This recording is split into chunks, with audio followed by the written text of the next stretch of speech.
Welcome agents to this Ingress video where we're going to have a look at what happens at the end of an anomaly. And the short answer to this one is lag. Masses and masses of lag, which you'll see all the way throughout this video, and just how glitchy the game appears as I'm playing right now. However, of course, that is not the only answer, as you can see, because there's a lot of very weird things on this screen, and you might be wondering what on earth does it all mean. So firstly, just to give a bit of context, I was in Valencia for the 2024 Anomaly, which as of recording was 2 weeks ago, and it was a really good time, but then obviously there was a natural disaster going on and we didn't really expect much gameplay when we got there because of that natural disaster and because Niantic called the Anomaly off. So whilst we were missing a few things such as the shards and the battle beacons and obviously the Go Ruck, the mission day, those kind of things as well, actually maybe Niantic just forgot to turn a couple of things off, and one of those things is the post-anomaly Machina spawns, which are getting a little bit crazy and a bit out of hand at the moment, as you can see on my screen. So post an anomaly, you have this 1 hour window where if there's a grey portal, it will pretty much invariably turn to a red portal, and then with all the splash damage around in the city, you can see that all of those red portals are going to be taken out really quite quickly and turn into grey portals, then red portals again. And if you're lucky enough, you can get your Reclaimer, steal one of those portals as it's quick, but it's very glitchy at the same time, which you'll often see me trying to amend and correct as we go throughout this video. Now, one of the key tricks then to this kind of gameplay is what you can see on the screen right now. So when it comes to a lot of those portals, you can see that one was blue a second ago, and I went into the picture part of it, I gave a thumbs up to the picture, and then I came out, I clicked on it again, and all of a sudden it was grey. But previous to that, no amount of bursters would have killed that portal. It was a stuck portal, and you have to actually reset those portals with a couple of different tricks, but the easiest way that I found is just go to the picture, give the picture a thumbs up, and then it will turn grey immediately. And obviously when it came to this one, it was grey for all of a second, and then it immediately turned into a red portal and immediately gave me the opportunity to get a few purifier points and to get a reclaimer point in this case as well. But certainly be prepared for that, because it happens all the time. There is so much activity going on in this map, and regardless of whether or not this anomaly was cancelled, actually there is a huge amount of Ingress players in the city at this point in time, and it kept happening time and time again, and the amount of gameplay that's going on just means that it's going to keep happening throughout. So again, another example, that one was blue, I managed to actually capture it before it went red this time, and you'll constantly see me ticking away at those pictures, giving them thumbs up, and then taking them away afterwards again every single time, because that is how you rectify a stuck portal, especially when it's such a glitchy time, such a laggy time like an anomaly or post-anomaly would be. So you'll also have noticed then that I'm currently on a mission and I'm doing a banner. So one of the things when it comes to anomalies is a lot of people will put in banners before time so that there's something to have a go at post mission day if you want to do all the mission day missions. And it's a really nice way of exploring a town. So when I go to new different places, I like to do new and different banners, just so I've got a postcard basically in my scanner. And at this point in time, I've already been in Spain for a week, and this is the last few days that I've got there, and I've got a few new banners from a lot of different places as I've been traveling around the south of Spain, and then came to Valencia for the anomaly, and I'm currently doing one in Valencia as well. In terms of the gameplay, what do I think about it? It's a bit anarchy all over the place. So you can see like so many red portals, blue portals, green portals. They're all stuck portals at the same time. It's really laggy. Look at all those beacons absolutely everywhere. So it's just generally what happens when it comes to anomaly gameplay. And whilst, yeah, as I say, there is no anomaly and we're all just doing banners and having a nice time, and obviously exploring a beautiful and amazing city. you can see the amount of beacons on all of these portals, lighting them up. It kind of makes things a little bit tricky, and it's really hard to press on some of those portals. Sometimes it's a case of you click and then it's seeing if you want to pick up some items from those Machina portals that have dropped all that debris around. Sometimes it's a case of, can you actually click on it, or is there another item in the middle of it? And sometimes you can't even see the portal for all of those beacons that are going on everywhere in the city. And does that detract from the experience in any way? No, I wouldn't say so, not at all, because it's really nice when a lot of different people have come together for the same kind of purpose, and there's a lot of Ingress players in the city at this moment in time. At the same time as well, it's also a brilliant way of getting up stats, especially for me. I mean, one of the most difficult stats that I'll ever face is the Purifier stat, and I'm enjoying getting some Purifier points as I have a nice walk around, do a banner in this beautiful city as well. So one of the fantastic things is that every single time you throw a burster, you fire a burster, you can pretty much guarantee you are going to get some Purifier points. And then the other thing that I'm also contending as well with is what pretty much everybody in the world is, that Reclaimer medal as well. So all these red portals, all this Machina that's going on here is just allowing us to get more and more Reclaimers. And I come away with a decent amount on this trip, and that's really kind of nice to see. I'm working towards my gold medal currently. I'm less than 1,000 off now, and it's really quite a decent and lucrative way of getting plenty of Machina portals in a short space of time. Certainly, it is a very selfish way to play. So currently, whilst I'm doing this mission, I am on my own. Usually in Anomaly, I'll be with a group of people and we'll be walking around together. But in this case, I'm doing the banner on my own so that I'm not playing cooperative. I can take all of those Machina portals and not feel guilty about it at all. If it was a normal day when it came to normal play, I wouldn't be playing like this. I wouldn't be playing so selfishly. Usually I play what I call co-op mode, and when it comes to the week that we spent, or the 9 days that we spent in Spain, we were playing pretty much all the time co-op mode. So I would get all the Purifier points and my partner would get all the Reclaimer points, and we came away with rather a lot. So I came away with over 20,000 Purifier points from Spain, and that's traveling around to lots of different places, and places that were predominantly red. So we went to Seville and Cordoba and Granada, lots of different places anyway, and they were predominantly red, and I managed to get a huge amount of Purifier points, but then my partner also managed to get a huge amount of Reclaimer points too. So she had over 1,000 Reclaimer portals by the time we came away from Valencia in our visit to Spain. So as you can see, I'm on mission 12 of 18 for this banner, which means that I've got 7 more missions to do, including the one that I'm currently on. I'll pretty much stop my narrative there so you can have a look at this very glitchy, very laggy gameplay, and you can appreciate just how much fun an Anomaly certainly is. Even if this Anomaly didn't happen, it was well worth going, and I really appreciated all of the effort that went into the organization and all the people that I saw and met whilst I was out there in Spain. I would certainly encourage you to go to an Anomaly yourself if you've never been to one. It is a very good time to meet like-minded people and to actually socialize, have a decent time, and play the game that we love.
So in this short anarchic hour, there might be a couple of stats that are kind of interesting. So I've managed to go up 242,188 AP, and that's not even in a full hour as well. That's actually less than that, and that's just reclaiming, purifying, deploying occasionally, which is pretty decent for less than half an hour's play.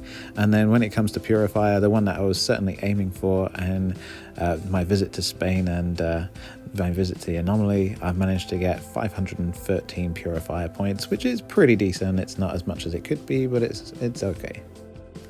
For the eagle-eyed among you, then you can probably see that occasionally when I'm hacking these portals, then Ingress first Saturday media is coming up, and that's one of the things that I'm gaining from these portals, which is probably another thing that Niantic certainly forgot to turn off when it came to the Valencia anomaly, the anomaly that didn't happen. But there you go, that is the final mission, the 18th of those missions, and pretty soon we can have a look at that banner on the screen, which is coming now. And there it is loading. The top two are from Valencia, and the ones underneath are from different areas of Spain. As I say, we've been in Spain for quite a while, and we've been doing a few banners in various different locations as we go. The last thing to say then is thank you very much for watching. If you want to give this a like, that'd be absolutely fantastic. If you leave a comment, I'll get back to you. If you want to @ me and have a look at my stats, then please do. See you in the next one.